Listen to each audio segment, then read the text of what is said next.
আসসালামু আলাইকুম দর্শক, আমি নাফিসাগর নার্সারির শতাধিক ইসলাম কামাল হোসেন বলছিলাম। দর্শক, আজকে যে আপনাদের ভিডিও দেখাবো সেটা হলো একটা বেগুন চাষের ভিডিও। তো আমরা এর আগে আমাদের আরও দুইটা জাতের বেগুন ভিডিও দেখাইছিলাম। তো এইগুলো হলো এখন লাগাইছি, জাতের নাম হচ্ছে বাড়ি বেগুন 12। এই দেখেন, এই যে গাছে কিন্তু অলরেডি ফুলের একটা দেখা যায়, ফুল চলে আসছে। গাছের বয়স হলো আজকে 28 দিন। আজকে হলো সেপ্টেম্বর মাসের 28 তারিখ। তো গাছ লাগিয়েছি চলতি মাসের 1 তারিখে। আজকে গাছের বয়স 28 দিন। তো দেখেন, দুপুরবেলা 12:30 থেকে ভিডিও করলাম। গাছের মাসাল্লাহ অনেক সুন্দর, কিন্তু দেখেন আমরা মালচিং ব্যবহার দিচ্ছি। বেটের মাঝখানে কোনো ঘাস নেই, দেখেন একেবারে আমরা ছোট 2 ফিটের মালচিং ব্যবহার করছি। তারপরে দেখেন এই পাশেই আমাদের এখানে 2টা জাত লাগাইছি। এর সাথে আর একটা জাত লাগাইছি, সেটা হলো আমাদের দেশীয় যে তাল বেগুন বলে। দেখেন এই যে তাল বেগুন গাছ, এই যে কিন্তু ফুলের চলে আসে, দেখেন ফুল এখনও ফোটেনি। তো এগুলো সাধারণত 2.5-3 মাস ছাড়া হয় না।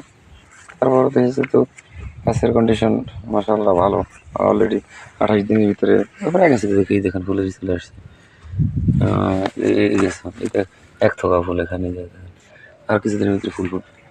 দেখা যায় যে সঠিক যত্ন করতে পারলে কিন্তু ফসল ভালোই হয়।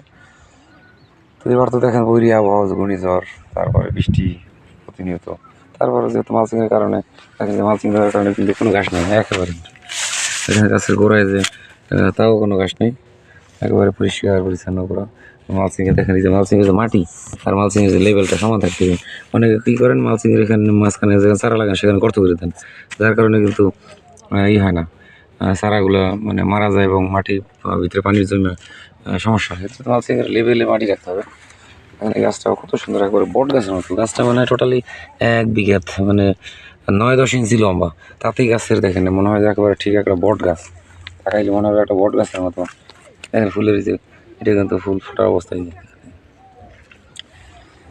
তো আসলে আমরা এইগুলো ওষুধ দিই, দেখেন পাতা উল্টে দেখেছি আমরা পোকা টোকা তেমন আছে কিনা। দেখেন এই যে গাছের নিচে কিন্তু পাতা দেখেন কোনো পোকা নেই, সাদা মাছি বলেন, হয়তো 2-1টা, এই 2-1টা সবুজ পোকা, যেটা 30 পোকা আছে, আর চিরুনি পোকা বলি আমরা, এরকম 2-1টা পোকা আছে। তো এখন আবার একটু ওষুধ স্প্রে করলেই দেখা যাবে যে ওই পোকা আর থাকবে না। এই যে এই যে পাতাগুলো যখন নৌকার মতো বাঁকা বাঁকা ভাব, তখন বুঝতে হবে যে 30 পোকা অ্যাটাক করছে। যেহেতু অনেক দিন ওষুধ দেওয়া হয় না, এই আজকে মোটামুটি বিকেলে আবহাওয়া ভালো থাকলে, বৃষ্টি না থাকলে আমরা ওষুধ স্প্রে করবো।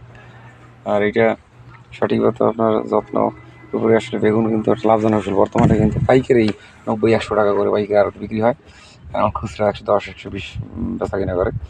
তা আমি যদি বলি যে আসলে যদি এটা আসলে একটা বেগুন গাছ মানে একটা টাকার গাছ এর সাথে তুলনা করা যাবে।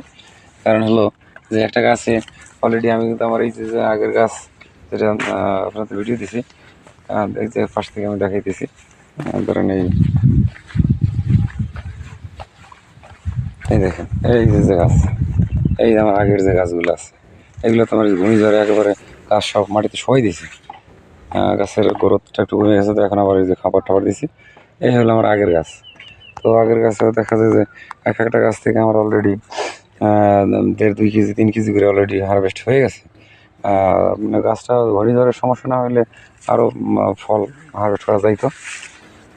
তো তারপরও এখনও মোটামুটি ফল আছে, গাছে ভালোই ফল আছে। দেখা এখান থেকে যদি আমরা কাছ থেকে দেখি, এই যে এখানে ফল, এই যে একটা, এই যে ভিতরে এই যে একটা, এই উপরে আছে, ওই যে আছে, এই যেখানে এই যে একটা আছে, তো প্রায় গেছে আপনার এখানেও দেখেন ছোট্ট একটা আছে, এই যে ফল আছে। তো এরকম আসলে সঠিক যত্ন করতে পারলে আমরা ভালো একটা রেজাল্ট বেগুন থেকে আমরা পাইতে পারি।